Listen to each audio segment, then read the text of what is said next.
प्रकाश मरकाळे साहेबांची नूतन अध्यक्षपदी निवड झालेली आहे, त्याबद्दल मी त्यांचं अभिनंदन करू इच्छितो. आणि त्याचप्रमाणे या त्यांच्या कारकिर्दीला सुरुवात ही बेळगाव जिल्हा मराठी पत्रकार संघाच्या 1,00,000 सह्यांच्या मोहिमेनं होत आहे. त्यांनी ती यशस्वी करावीची विनंती करतो.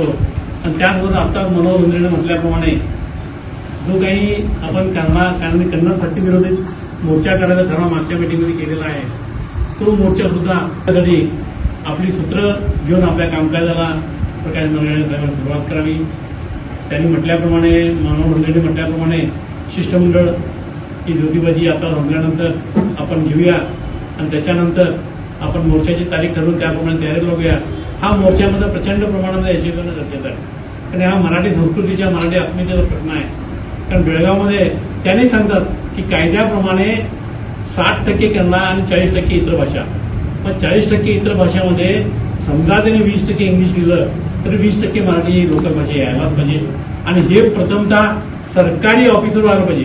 कायद्याची अंमलबजावणी सगळ्यासाठी असते, फक्त पब्लिकसाठी नाही तर सरकारी ऑफिससाठी सुद्धा असते.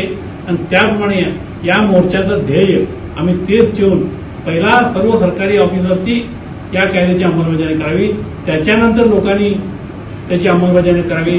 आणि जर कोणी मराठीचे बोर्ड काढायचा प्रयत्न केला, हा कायदा सरकारी ऑफिसरमध्ये अंमलबजावणी आणायच्या अगोदर तर त्याला दशाचं उत्तर देण्यात येईल, अशा प्रकारची एक धमकीवजा इशारा हा मोर्चा राहील. आणि त्याप्रमाणे प्रकाश मरकाळे साहेबांनी सूत्र हातात घेऊन आपण ही दोन्ही आंदोलन यशस्वी करण्यासाठी प्रयत्न करावे. आणि आम्ही सर्वजण त्यांच्या बरोबर आहोत हे सांगून मी त्यांना पुन्हा एकदा शुभेच्छा देतो आणि अभिनंदन करतो.